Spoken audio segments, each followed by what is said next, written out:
নমস্কার, আমি ইজাজ আহমেদ ওয়েস্ট বেঙ্গলের মুর্শিদাবাদের ফরাক্কা থেকে এসেছি।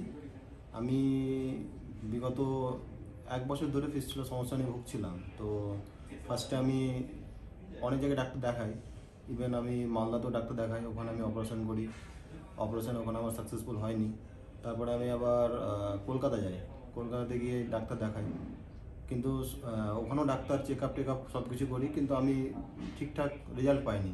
তো অনেক ঘাটাঘাটি করলাম, অনলাইন দেখলাম, অনেক জায়গায় ফোন টোন করলাম, বন্ধুদের কাছ থেকে ডিসিশন নিলাম, অনেক আমার ডাক্তার কলিগ বন্ধু ছিল, ওদের কাছ থেকে ডিসিশন নিলাম, প্লাস আমি নিজে কিছু ইউটিউব ঘেটে বা অনেক কিছু থেকে জানলাম। জানার পরে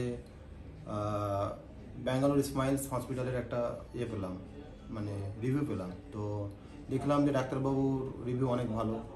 তখনই আমি অনলাইনের মাধ্যমে যোগাযোগ করার পরে ফ্যাক্ট টু কেয়ারের সাথে যোগাযোগ করি। ফ্যাক্ট টু কেয়ার হচ্ছে একটা মাধ্যম যেটা স্মাইলসের সাথে পুরো কানেক্টেড ওরা। তো আমি যোগাযোগ করার পরে খোঁজখবর নিলাম, জানার পরে আমি ব্যাঙ্গালোর আসলাম। ব্যাঙ্গালোর এসে প্রথমে থাকলাম একদিন, তারপরে ডক্টরের সাথে চেক আপ করলাম, ডক্টরের সাথে কথা বললাম। তো ডাক্তারবাবু বললো যে তোমার ফিস্টুলাটা একটু আছে, মানে জটিল আছে, তোমাকে একটা অপারেশন করতে হবে আবার। তো প্রথমবার আমি অপারেশন করেছিলাম, সেখানে আমি সাকসেসফুল হইনি। তো দ্বিতীয়বার আবার অপারেশন করলাম। তো ডাক্তারবাবুর কাছে যখন কথা বললাম, তো ডাক্তারবাবু এমন একজন মানুষ যে ফার্স্টে দেখা করার পরেই মানে পেশেন্ট 100% ক্লিয়ার হয়ে যাবে, মানে না মানে পেশেন্ট অটোমেটিক সুস্থ হয়ে যাবে।